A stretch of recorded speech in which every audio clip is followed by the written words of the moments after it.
Hello student, स्वागत है अभी आप सभी का आपके अपने यूट्यूब चैनल आईसीएसई मैथ में। आज हम करने वाले हैं अभी क्लास 8 जो आर.एस. अग्रवाल बुक है, हमारा सर्कल का चैप्टर था। जो मेरे पास पुरानी बुक थी उसके अंदर कुछ क्वेश्चन कम थे भाई। न्यू बुक में क्वेश्चन नंबर जो सर्कल का चैप्टर है, सर्कल वाला चैप्टर कर रहे हैं हम यहाँ पे। उसके अंदर 9th क्वेश्चन भी एक एक्स्ट्रा जुड़ा हुआ है, ठीक है। मेरे पास पुरानी बुक थी तो इसलिए मैं नहीं कर पाया, बट आज मुझे फोटो मिली है इसके जो लास्ट वाले क्वेश्चन, जो बचे हुए क्वेश्चन थे इसके वो। तो 9th क्वेश्चन के अंदर हमने करना क्या बेसिकली वो सीखेंगे आज। ध्यान से देखिए, आपको फिगर्स मिली हुई है 9th क्वेश्चन में। तो यहाँ पर जहाँ पे x की वैल्यू हमारे पास नहीं है तो हमें क्या करना है, यहाँ पे x की वैल्यू को फाइंड आउट करना है, ठीक है। तो देखो भी यहाँ पर कैसे करेंगे। तो फर्स्ट ऑफ ऑल कुछ प्रॉपर्टीज हैं वो ध्यान से सुनो, मैं जो बोलने वाला हूँ यहाँ पे करा रहा हूँ। बेसिकली प्रॉपर्टीज में ऊपर करा देता हूँ। इफ आपके पास अगर कोई सर्कल है, ठीक है, सर्कल के अंदर एक डायमीटर तो है ही अपने पास, यहाँ पे डायमीटर और कोड जो सर्कल की कोड है उनसे मिलता है, तो यहाँ पर हमेशा 90 डिग्री बनता है। कितना बनता है? 90 डिग्री होता है perpendicular distance, so that's why 90 degree angle बनेगा यहाँ पर। तो ये प्रॉपर्टी यूज करनी है अब हमने, ठीक है। तो क्वेश्चन स्टार्ट करते हैं। पहले वाला देखो, ये जो लाइन दे रखी है पैरेलल अपने, ठीक है। तो पैरेलल तो इट मींस यहाँ पर ये वाले एंगल भी निकल जाएंगे। ये कैसे निकलेंगे? देखो ये x है तो इट मींस ऑल्टरनेट एंगल ये भी क्या होगा, इसका x होगा। ये 43 है तो ये भी कितना होगा, 43 होगा। और ये मैंने अभी समझाया है, ये बीच में डायमीटर एक कोड से क्या बना भाई यहाँ पर 90 डिग्री एंगल, और ये क्या बना भाई टोटल 90 डिग्री एंगल। तो आपने इन सभी के एंगल का सम करना है। करो भाई, x प्लस 43 लिखो इसको, प्लस में ये 90 है, प्लस में x प्लस 43 प्लस में ये कितना है 90 है, इज इक्वल टू टोटल कितना होता है भाई क्वाड्रिलेटरल का एंगल का सम 360। तो x प्लस x कितना हो गया 2x, प्लस में 43 plus 43 86, 90 plus 90 180 is equal to 360। 2x plus में ऐड करो भाई, करोगे तो कितना हो जाएगा 6 886 2, उस साइड जाके माइनस हो जाएगा भाई 2x is equal to 360 minus में 266। तो करो भाई 94 बचेगा ना, 10 में से 6 गया 4 बच गया यहाँ पे 5, 19 में से 5 गया, सॉरी 19 में से 6 गया 5, 19 में से 6 गया, क्या करूँ मैं यार, 16 में से 15 में से 6 गया 9 बचेगा, और 2 में से 2 गई 0, तो 94 ही बचेगा।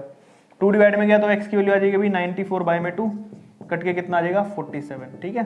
तो यहाँ पर जो x की वैल्यू निकालनी थी वो कितनी आई है 47 आई है भाई, ठीक है। पहला पार्ट क्लियर हो चुका है, नेक्स्ट पे चलते हैं। अच्छा, ये x निकालना है, ये हमारे पास पहले गिवन है, कितना होता है ये 90, अभी बता चुका हूं मैं। अब आपको एक रूल पता होगा, एक फॉर्मूला या आइडेंटिटी जो भी सोचते हो आप, पता होगा कि जो ट्राइंगल होता है उसका एक्सटीरियर एंगल, जो एक्सटीरियर एंगल होता है वो किसके इक्वल होता है? Exterior angle is always equal to the sum of its opposite side angle. Exterior angle इसके सामने वाली अपोजिट साइड के एंगल के सम के इक्वल होता है, यानी कि मैं लिखूंगा यहां पर x plus 90 is equal to exterior angle कितना 128, 90 उस साइड जाके माइनस, तो x की वैल्यू आ जाएगी 128 माइनस में 90, माइनस करो भाई कितना आ जाएगा 9 3 12 38 डिग्री आ जाए, कितना आ जाएगा भाई 38। क्लियर हो गया? तो ये अपना फाइनल आंसर था इस क्वेश्चन का। 128 में से कितना आ जाएगा भाई यहाँ पर 90 माइनस करेंगे तो 38, ठीक है भाई। अब चलते हैं नेक्स्ट वाले क्वेश्चन पे, थर्ड फिगर पे। थर्ड फिगर में देखो आपको कोई वैल्यू नहीं दे रखी, लेकिन फिर भी आपको x की वैल्यू निकालनी है। तो कैसे करेंगे? देखो ये कितना भी अपने पास 90 डिग्री, ठीक है। अब ध्यान से देखो क्या करेंगे यहाँ पर, ये x है, ये साइड इक्वल है, ये साइड भी क्या भाई इक्वल है, तो इट मीन्स ये भी कितना होगा भाई x होगा, ठीक है। अब इस एंगल को देखो, मैं इसको मान लेता हूं भाई यहाँ पर, इन दोनों एंगल को यहाँ पे। अब ये दोनों साइड इक्वल है। अब आपको पता है एक ट्राइंगल के अंदर अगर दो साइड इक्वल होती है, उनके अपोजिट एंगल भी इक्वल होते हैं, ठीक है। Equal side has an equal opposite angle, ठीक है। तो देखो साइड्स के अपोजिट, ये वाला एंगल y है तो ये वाला भी क्या होगा y।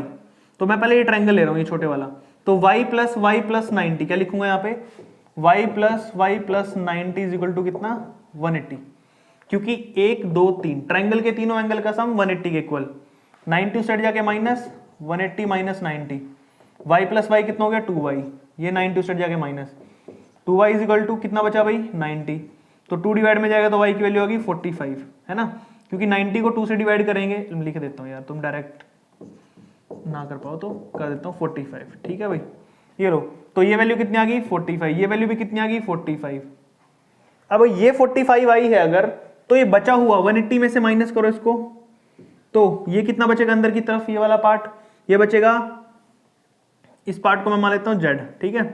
तो ये बचा 45, कितना बचा, तो z plus 45 is equal to कितना भाई 180 के, 45 से z के माइनस कर दो, तो 180 माइनस में 45 कितना बचेगा भाई, 10 में से 5 गया 5, यहाँ रह गए थे कितने 7, 7 में से 4 गया 3, 135, कितना बचा भाई 135। तो ये अंदर वाला पार्ट आ गया 135।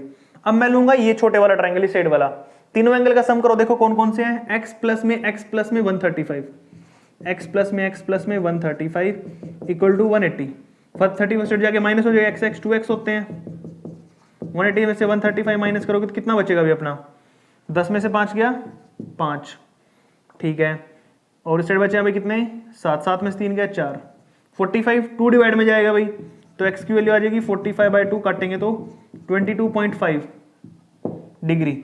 तो जो हमने x की वैल्यू निकाली था ना, इस x की वैल्यू ये कितनी आई है, x की वैल्यू आई है 22.5 डिग्री एंगल, ठीक है भाई। अब करते हैं ये वाला क्वेश्चन, फोर्थ फिगर देख लो, यहाँ पर तुम्हें पता है 90 डिग्री एंगल होता है भाई, क्यों, क्योंकि टेंजेंट है, सर्कल से बाहर कोई लाइन टच करके जाए और सेंटर से उसके ऊपर डाली जाए कोई लाइन, तो वो कहलाता है भाई 90 डिग्री एंगल परपेंडिकुलर।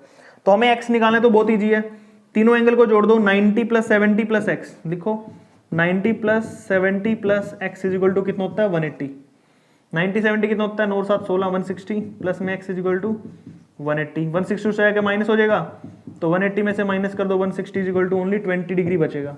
तो x जो हमने निकालना था ये वाला x, ये आया 20 डिग्री,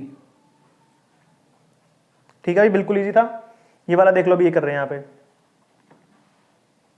अब यहाँ देखो भी हमें करना है, अच्छा पहले ये वाला एंगल निकालना पड़ेगा भाई, कितना ये 90 इस साइड, तो इस साइड भी 90 होगा, ठीक है ना भाई। तो देखो क्या करेंगे अभी यहाँ पर, सबसे पहले कर लेते हैं भाई 50 है और ये 90 है, ये निकाल लेता हूँ मैं, लिखो 50 प्लस में 90 प्लस में, इसको मैं z मान लेता हूँ, क्या मान लेता हूँ z, प्लस में z इज इक्वल टू 180। तो देखो 90 50 कितना होता है 140, प्लस में z इज इक्वल टू 180, उस साइड जाके माइनस, तो z की वैल्यू आ जाएगी 180 माइनस में 140, तो z आ गया भाई 40, तो z की वैल्यू होगी 40। और आपको पता है सेंटर से ये वाला एंगल कितना होता है भाई 90 होता है, कितना होता है 90, तो x प्लस z किसके इक्वल है 90 के इक्वल है, तो लिखो x प्लस में z इज इक्वल टू 90। अब आपको पता है z की वैल्यू कितनी निकाली है 40, तो पुट करो 40 प्लस में उस जाके माइनस में, तो x की वैल्यू आ जाएगी 90 माइनस में 40 विच इज इक्वल टू 50, तो आगे भाई वैल्यू 50। तो यही तो निकालना था आपने x की वैल्यू 50। तो यहाँ पर क्वेश्चन नंबर आपका जो 9th था बिल्कुल इजीली तरीके से कंप्लीट हो चुका है। फिर भी अगर किसी कोई प्रॉब्लम इन क्वेश्चंस के अंदर, तो आप मुझे बता सकते हो, कमेंट कर सकते हो, क्वेरी जो भी हो आपकी डाउट हो पूछ लेना भाई। बाकी चैनल सब्सक्राइब कर लो, अपने फ्रेंड्स और क्लासमेट को वीडियो शेयर कर दो, उनकी भी हेल्प हो जाएगी एग्जाम टाइम में। मिलते हैं नेक्स्ट वीडियो में, थैंक यू।